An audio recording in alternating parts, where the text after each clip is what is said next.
بسم اللہ الرحمن الرحیم۔ آج 22 پارے کی تلاوت کی گئی ہے۔ شروع میں اللہ تعالیٰ نے سورۃ الاحزاب میں عام طور سے ہر سال اس پارے کے اندر ایک تفسیر ہم بیان کرتے ہیں ختم نبوت کے عنوان سے۔ عقیدہ ختم نبوت کے تعلق سے اس سے پہلے بھی درس قرآن میں بات آ چکی ہے۔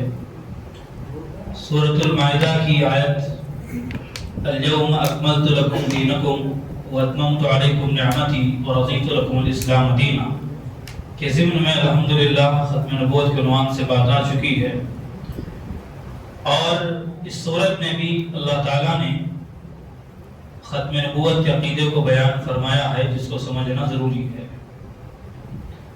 جیسے کہ اس سے پہلے بھی ہم نے بات بیان کی تھی کہ قرآن مجید کی تقریباً 100 آیات سے ختم نبوت کا عقیدہ ثابت ہوتا ہے، اور 200 سے زائد احادیث مبارکہ سے ختم نبوت کا عقیدہ ثابت اور واضح ہوتا ہے۔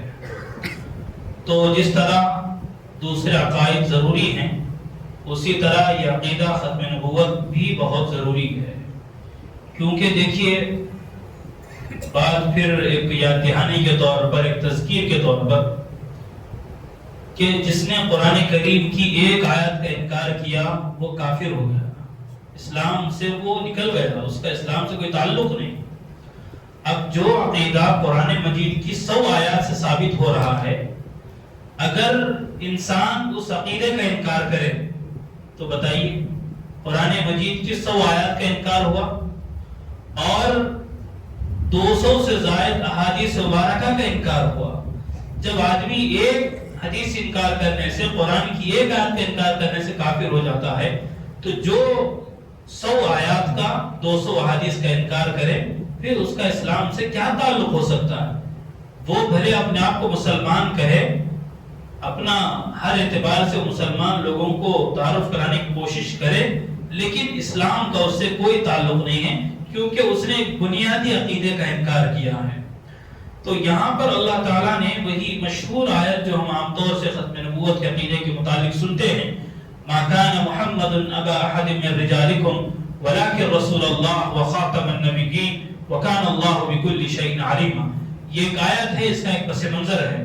پہلے اس کے ترجمے کو ہم پڑھ لیں، سمجھ لیں کہ محمد صلی اللہ علیہ وسلم تم میں مردوں میں، تم میں سے کسی مرد کے باپ نہیں ہیں، ولیکن رسول اللہ و خاتم النبیین، لیکن وہ اللہ کے رسول ہیں اور خاتم النبیین ہے، اور اللہ تعالی ہر چیز کا خوب علم رکھنے والا ہے۔ یہ اس آیت کریمہ کا ترجمہ ہوا، اور یہ آیت ہے سورۃ الاحزاب کی آیت نمبر 40۔ اس کی بہت سی مرتبہ حضرات کی خدمت تفسیر اور تشریح آ چکی ہے۔ اب دیکھیے اللہ تعالیٰ نے یہ بات ایک واقعے کے ضمن میں بیان فرمائی، اور اس واقعے کی ضرورت بھی نہیں تھی، اللہ نے کئی جگہ پر ختم نبوت کے عقیدے کو بیان فرمایا ہے۔ ایک عرب کے معاشرے میں ایک رواج تھا منہ بولا بیٹے کا، جس کو لے پالک بھی کہتے ہیں، اور عربی میں اس کو متبنہ بولتے، کہ جس بچے کو گود میں لیا جاتا نا، ہمارے پاس اصطلاح کیا ہے، گود ڈال لینا، منہ بولا بیٹا ہمارے پاس بہت کم بولتے ہیں، لیکن گود میں ڈال لینا یہ ہمارے پاس اصطلاح وہ ہے کہ کسی کو گود لینا، اس کے کچھ احکامات ہیں۔ کسی بچے کو گود میں ڈال لینے سے وہ بچہ اس کا حقیقی بیٹا نہیں ہوتا، اور وہ انسان اس کا باپ نہیں ہوتا۔ اس بچے کو جس نے گود لیا اس کے نام سے نہیں پکارا جائے گا۔ مثال کے طور پر ایک انسان ہے حامد، وہ کسی بچے کو گود لیتا ہے، مثال کے طور پر اس نے حامد نے گود لیا کس کو؟ زید کو۔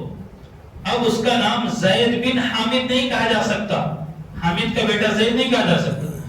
یہ زید بچے کا باپ جو ہے وہ اسی کی طرف اس کی نسبت کی جائے گی، یہ سرپرست میں شمار ہوگا ہے، جو اس نے لے کر ان کی سرپرستی کر رہا ہے، لے کر وہ جو پال رہا ہے، تو یہ اس کا باپ نہیں ہے، سرپرست کہلایا گئے۔ باپ تو وہی ہے جو اس کا اصل باپ ہے، تو اسی کے نام سے اس کو پکارا جائے گا۔ اس صورت کے اندر اصل بات یہ تھی کہ نبی اکرم صلی اللہ علیہ وسلم کے غلام تھے جن کا نام تھا زید، ان کے ابا کا نام تھا حارثہ. تو رسول اللہ صلی اللہ علیہ وسلم نے ان کو آزاد کر دیا. آزاد کر کے ان کو اپنا منہ بولا بیٹا بنا لیا. کس کو؟ حضرت زید رضی اللہ عنہ کو آزاد کر دیا. آزاد کر کے ان کو کیا بنا لیا؟ اپنا منہ بولا بیٹا بنا لیا. اب ان کا نام تو تھا زید، ان کے ابا کا نام تھا حارثہ، زید بن حارثہ تھا. لیکن جب رسول اللہ صلی اللہ علیہ وسلم نے ان کو اپنا منہ بولا بیٹا بنا لیا تو لوگ انہیں کیا کہنے لگے؟ زید بن محمد، یعنی محمد کے بیٹے ہیں زید. یہ اس طرح لوگ کہنے لگے. اب یہاں پر ایک مسئلہ یہ ہوا، جیسے کہ میں نے بات بیان کی کہ یہ جو منہ بولا بیٹا ہے اصلی بیٹے کے حکم میں نہیں ہے. اصلی بیٹے کے حکم میں نہیں کا مطلب کیا ہے؟ وہ اس کا حقیقی بیٹا نہیں ہو سکتا. دوسری بات، وراثت میں وہ شریک نہیں ہو سکتا، اس کی وراثت میں شریک نہیں ہو سکتا. اور تیسری بات یہ ہے کہ وہ جو رشتہ دار ہیں، مطلب جس آدمی نے اس کو گود دیا ہے، اس کی بیٹیاں ہیں، اس کے جو رشتہ دار ہیں، ان سے یہ پردہ بھی کرے گا. مطلب وہ یہ نامحرم ہوگا، ان کا محرم نہیں ہوگا. تو یہ چیز ہے. تو جب حضور پاک صلی اللہ علیہ وسلم نے حضرت زید بن حارثہ کو اپنا منہ بولا بیٹا بنا لیا تو لوگ ان کو کیا کہنے لگے؟ زید بن محمد. تو اللہ تعالیٰ نے آیت نازل فرمائی ادعوہم لآبائہم هو اقسط عند اللہ. ان کے جو اصلی باپ ہیں انہی کی طرف ان کی نسبت کرو، یہی اللہ کے نزدیک درست بات ہے. تو یہ بات اللہ نے بیان فرمائی. اب دوسری بات کیا ہوئی یہاں پر؟ حضرت زید رضی اللہ عنہ کی بیوی تھی حضرت زینب بنت جحش رضی اللہ عنہ. تو آپس میں مسئلہ نہیں جمع ان کا، تو انہوں نے طلاق دے دی. کس نے؟ حضرت زید رضی اللہ عنہ نے کیا کر دی؟ طلاق دے دی. اب طلاق دینے کے بعد اللہ کا یہ حکم ہوا کہ وہ طلاق کی عدت پوری ہونے کے بعد رسول اللہ صلی اللہ علیہ وسلم حضرت زینب سے شادی کریں گے. اب دیکھنے کو یہ تصور جا رہا تھا عرب کے قبیلے میں کہ بھئی محمد جو ہے صلی اللہ علیہ وسلم اپنی بہو سے نکاح کرنے جا رہے ہیں، کیونکہ وہ گود دیے بیٹے کو، منہ بولے بیٹے کو اصلی بیٹا سمجھ رہے تھے. اللہ کو یہی بات سمجھانا تھا کہ تم نے جو رسم و رواج بنا لیے ہیں اس کی اللہ کے پاس کوئی حیثیت نہیں.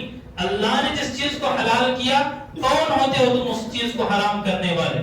تو اللہ تعالیٰ نے یہ فیصلہ کر دیا کہ بھئی حضور پاک صلی اللہ علیہ وسلم نکاح کس سے کریں گے؟ حضرت زینب سے کریں گے، جس کو حضرت زید نے طلاق دی ہے. اور حضرت زید حضور کے منہ بولے بیٹے ہیں، اصل بیٹے کے حکم میں وہ نہیں ہے. تو اللہ کو یہ بتانا تھا کہ جو خامخواہ کی رسم چلی ہے کہ لوگ منہ بولے بیٹے کو اپنا حقیقی بیٹا سمجھتے ہیں اور حقیقی بیٹے کی طرح اس کے ساتھ برتاؤ، وراثت وغیرہ میں حصہ، اور اس کی بیوی کو اس کی بہو سمجھتے ہیں اصلی، تو یہ شریعت میں یہ چیز نہیں ہے. تو اس چیز کو توڑنا ضروری تھا، کیونکہ رسم و رواج کو توڑنا ضروری ہوتا ہے. اور یہ نبی کی ذات سے جب ہوتا ہے تو وہ ایک اصول کے درجے میں بن جاتا ہے. نبی کے علاوہ کوئی دوسرا انسان کرے اس کی اس قدر ویلیو اور وہ اہمیت نہیں رہتی. اس لیے اللہ نے چاہا کہ یہ حضور پاک صلی اللہ علیہ وسلم آخری رسول ہے. یہ حکم اللہ بعد میں بھی کر سکتا تھا، لیکن اللہ نے اللہ کو منظور ہوا کہ اب حضور کے بعد، محمد کے بعد میں کوئی نبی کو بھیجنے والا نہیں ہو، کوئی نبی پیدا ہونے والے نہیں ہیں. جب حضور آخری نبی ہیں تو اس دین کو مکمل کر کے، اس کی تعلیمات کو مکمل کر کے، اس کے احکامات کو مکمل کر کے ہی آپ دنیا سے جائیں.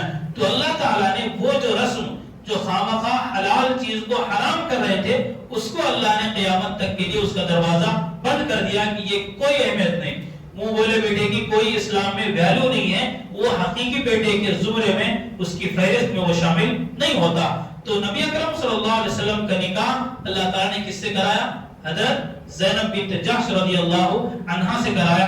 اور اس طریقے سے یہ جو ایک رسم تھی عرب میں، خامخواہ کی رسم، حلال چیز کو وہ اپنے طور سے حرام کر رہے ہیں، تو یہ رسم ختم ہو گئی.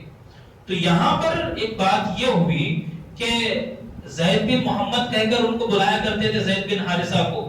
اب ان کا دل چھوٹا ہو سکتا کہ بھئی میری نسبت تھوڑی سی گھٹ گئی، حضور کا نام میرے نام کے ساتھ ہٹ گیا. تو اللہ نے ان کا نام قرآن میں نازل کیا فلما قضا زید منها وطرا تو وجنا کا ایک نسبت ہٹی تو کیا ہوا؟ قیامت تک اللہ کے کلام میں ان کا نام محفوظ رہے گا۔ پورے قرآن مجید میں صرف ایک صحابی کا نام ہے، وہ ہے حضرت زید بن حارثہ رضی اللہ عنہ۔ کسی دوسرے صحابی کا نام قرآن میں نہیں ہے، تذکرہ تو ہے ان کا، اشاروں کے انداز میں تذکرہ ہے، حضرت کعب بن مالک کا، مرارہ بن ربیع کا، ہلال بن امیہ کا تذکرہ تو ہے، لیکن نام اسپیسیفک نام نہیں ہے۔ تو اس کے اندر پوری قرآن میں ہماری نالج کے لیے بات معلوم ہونی چاہیے، پوری قرآن مجید میں 1,24,000 صحابہ میں سے صرف ایک صحابی کا نام ہے، اور وہ نام کیا ہے؟ بولو بھائی، زید، وہ نام ہے زید۔ تو یہ نام قرآن مجید کا نام ہے، تو اپنے بچوں کا نام زید بھی رکھ سکتے ہیں۔ بہت سے اس سے پہلے بات آئی تھی نا، نئے نام ہونا، بلکہ قرآن کا نام ہے بھائی، رکھو انشاءاللہ ثواب ملے گا۔ یہ صحابی کا نام ہے، صحابی کے نام میں پھر کوئی معنی اور مطلب کی ضرورت نہیں، صحابی ہونا ہی کافی ہے، صحابیہ ہونا ہی کافی ہے، پھر نام کا مطلب اس کے لیے ہونا ضروری نہیں ہے۔ تو یہ بات یہاں سے معلوم ہو گئی کہ بھائی منہ بولا بیٹا حقیقی بیٹا نہیں ہوتا۔ حقیقی بیٹا نہیں ہوتا کا کیا مطلب؟